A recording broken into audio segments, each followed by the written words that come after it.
Meaning and definition of company. நிறுவனத்தின் பொருள் மற்றும் இலக்கணம். The word company is derived from the Latin word and it originally referred to an association of persons who took their meals together. நிறுவனம் என்ற வார்த்தை Latin மொழியிலிருந்து பெறப்பட்டது. இந்த சொல்லுக்கு பலரும் கூடியுள்ள குழு என்பது பொருள். கம் அப்படிங்கிறப்ப வித் ஆர் டுகெதர் ஒன்றா இருக்கிறது.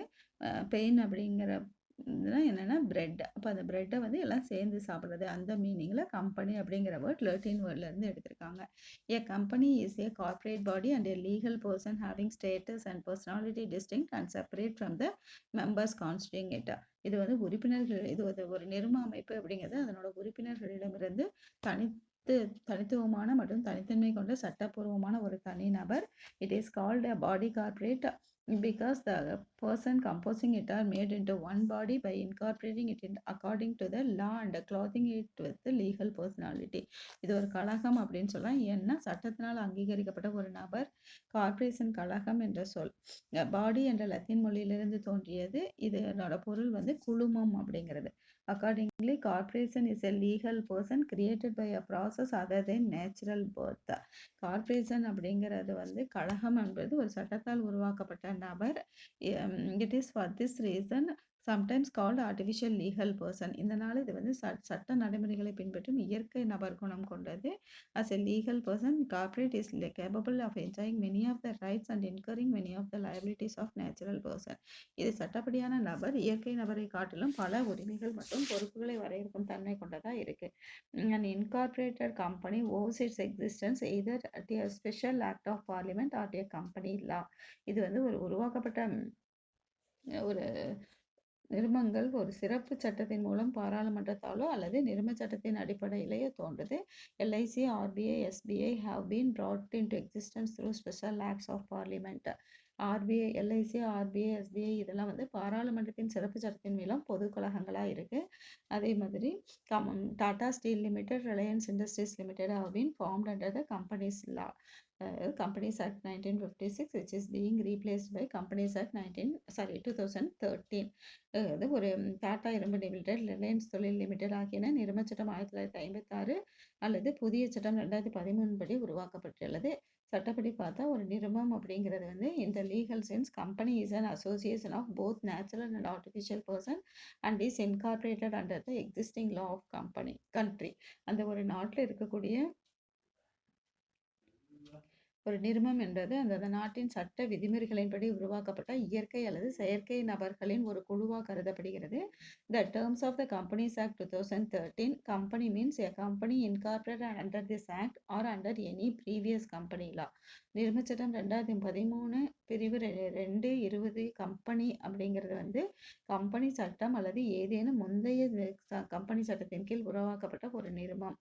Lord Justice Lindley has defined company is an association of many persons who contribute money or money's worth to a common stock and employ it in some trade or business and who share the profit and losses arising therefrom.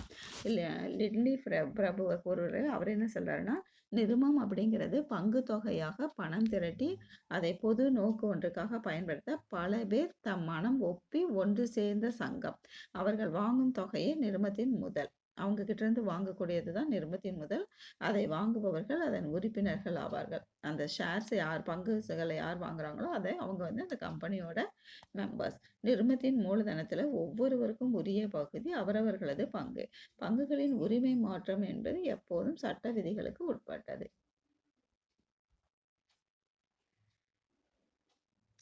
The common stock so contribute is denoted in money and its capital of the company.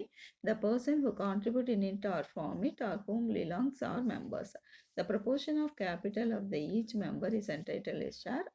அது வந்து share அப்படின்னு சொல்கிறோம். The shares always transferable although the right to transfer them may be restricted.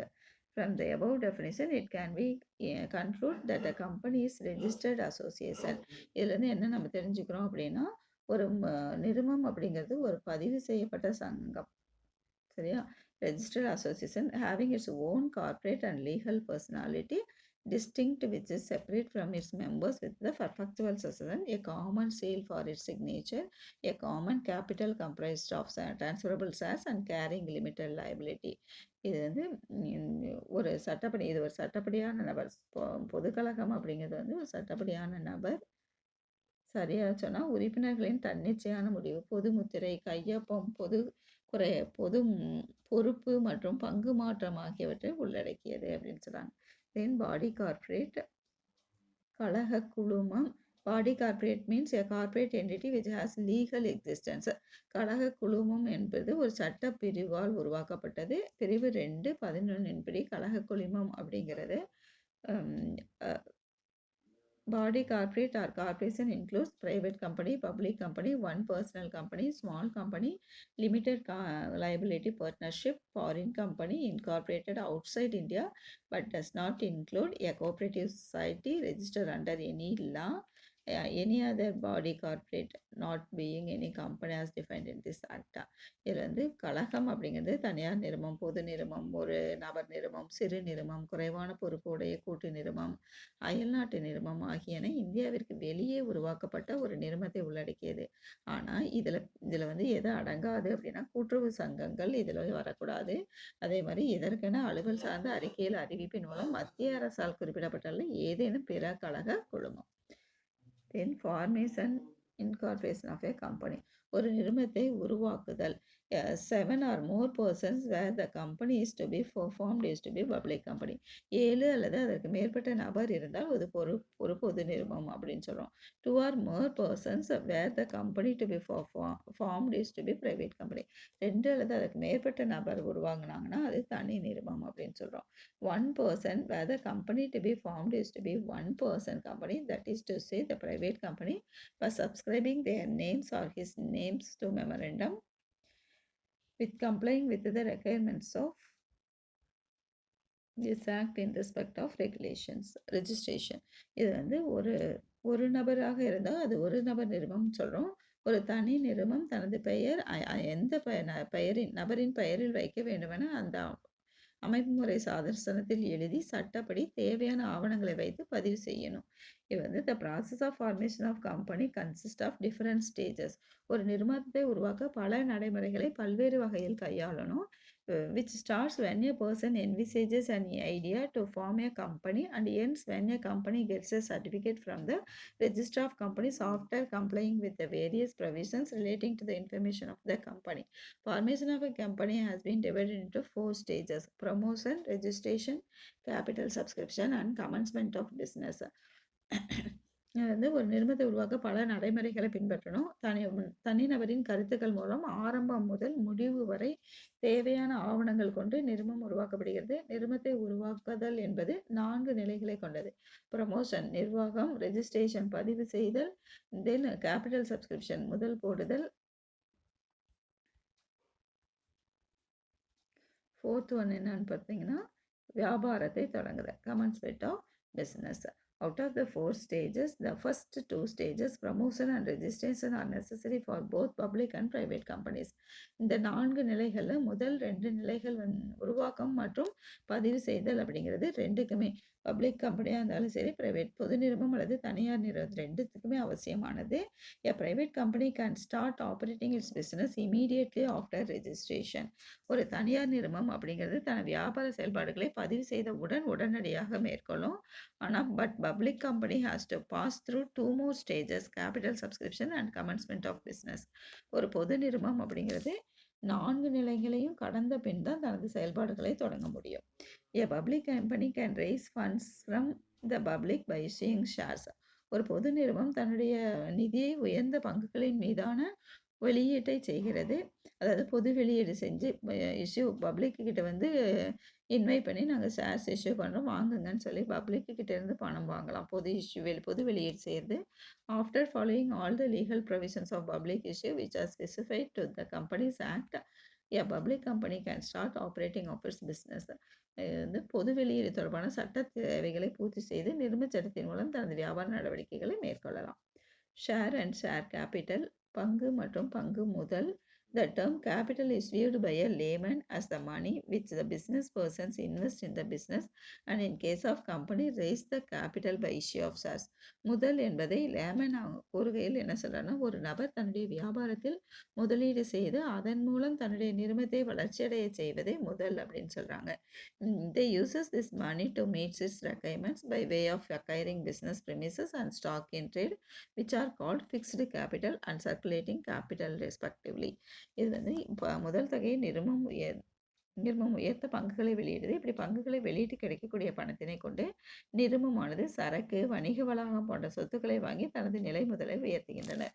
இது வந்து the phrase loan or borrowed capital is sometimes used to mean money borrowed by the company and secured by issuing debentures. However, is not the proper use of the word capital.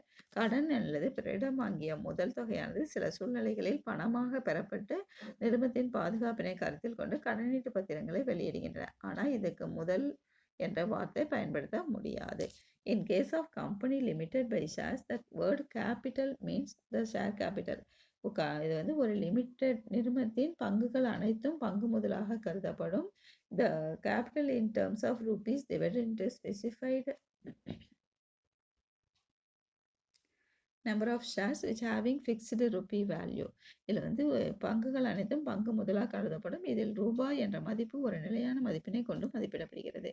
இப்போ example கொடுத்துருக்காங்க பாருங்க. share capital of company is 10 lakhs which can be divided into 10,000 shares of rupees 100 each or 1 lakh shares of rupees 10 each, whichever is reasonable to the company. இது வந்து ஒரு நிறுவனம் தனது பங்கு முதலை 10 லட்ச ரூபாய் அவங்க திரட்டணும். அதை 10,000 பங்குகள் ஒரு பங்கு 100 ரூபாய் என வெளியிடலாம். இல்லைன்னா 1,00,000 பங்குகள் ஒரு பங்கு 10 என வெளியிடலாம். இதில் எது வந்து நிறுவனத்திற்கு சாதகமாக இருக்கோ அதை எடுத்துக்கும். அடுத்தது ஷேர் பங்கு. The term share is viewed by a layman as a function of or portion of total capital of the company which have equal denomination. பங்கு அப்படிங்கிற பற்றி லேமனுக்கு என்ன சொல்லியிருக்காங்கன்னா, ஒரு நிறுவனத்தின் மொத்த பங்கு தொகையில் ஒரு புள்ளி அல்லது ஒரு பகுதியாக கொண்டு சமமாக பிரித்து எடுக்கிறது தான் பங்கு அப்படின்னு சொல்லியிருக்காங்க. The total capital of company is shared by many person and each share is having equal value. இதில் நிறுவனத்தில் அனைத்து நபர்களுக்கும் பிரிக்கும் போது சரிசமமான மதிப்பில் மொத்த பங்கு தொகையை பிரிக்கிறாங்க. According to section 2 subsection 84 of the Companies Act 2013, share means share in the share capital of a company and includes stock except where a distinction between stock and share is expressed or implied. நிறுவன சட்டம் 2013 பிரிவு 2 துணைப்பிரிவு 84 படி பங்கு என்பது நிறுவனத்தின் பங்கு மூலதனமாகும். இதில் பங்கு தொகுதியும் அடங்கும். பங்கு தொகுதிக்கும் பங்கிற்கும் வெளிப்படையாகவோ மறைமுகமாகவோ வேறுபாடு எதுவும் சொல்லப்படாத நிலையில் மட்டுமே பங்கு என்பதில் பங்கு தொகுதியும் உள்ளடங்கும் அப்படின்னு சொல்லியிருக்காங்க. Then kinds of share capital, பங்குகளின் வகைகள். According to section 43 of the act, a company which is limited by shares can issue two classes. Company வந்து நிறுவனச்சட்டம் 2013 பிரிவு 13 பங்குகளால் பொறுப்பு வரையறுக்கப்பட்ட நிறுவனங்களை 2 வகையான பங்குகளை வெளியிட மட்டுமே அனுமதிக்கிறது. என்னென்னா equity share capital with voting rights and with differential rights as to dividend voting or otherwise in accordance with such rules as may be prescribed. சாதாரண பங்கு முதல் இது இருவகைப்படும். வாக்களிக்கும் உரிமைகளுடன் கூடிய சாதாரண பங்கு முதல், பங்காதாயம் வாக்களித்தல் தொடர்பான மாறுபட்ட உரிமைகளுடன் கூடிய அல்லது இதற்கென குறிப்பிடப்பட்டுள்ள நிபந்தனைகளின்படி அல்லது விதிகளின்படி வெளியிடப்படும் சாதாரண பங்கு முதல். இன்னொன்று என்ன அப்படின்னா ப்ரிஃபரன்ஸ் ஷேர் கேபிட்டல் முன்னுரிமை பங்கு முதல். ஈக்விட்டி ஷேர் கேபிட்டல் அப்படின்னா என்ன, சாதாரண பங்கு முதல்னா என்ன அப்படின்னு பார்த்தோம்னா